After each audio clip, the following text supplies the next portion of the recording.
নমস্কার বাংলাগণ।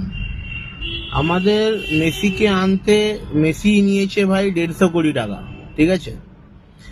তো 150 কোটি টাকায় কত প্লেয়ার আমাদের ফুটবলে রেডি হয়ে যেতে পারতো আমাদের বাংলায়। এমনি ফুটবলের ক্রেজ প্রচুর। ইন্ডিয়ান গভর্নমেন্ট খেলার জন্য কত কি দেয় আমি জানি না, স্টেট গভর্নমেন্ট কত কি দেয় জানি না, তবে আমার মনে হয় 150 কোটি টাকাটা কম না। 150 কোটি টাকায় অনেক প্লেয়ার তৈরি করা যেত।